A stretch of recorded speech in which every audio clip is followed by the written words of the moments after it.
Это иллюзорный, предоставленный нам в пользование, скажем так, мир, который не существует на самом деле, потому что он конечен.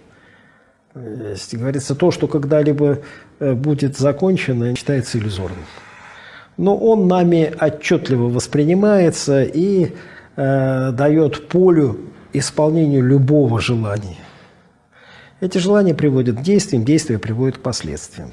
Так вот, если изменяется кардинальным образом человек с помощью какой-то практики, то результат совершенных им действий, он тоже в прошлом, он тоже изменяется.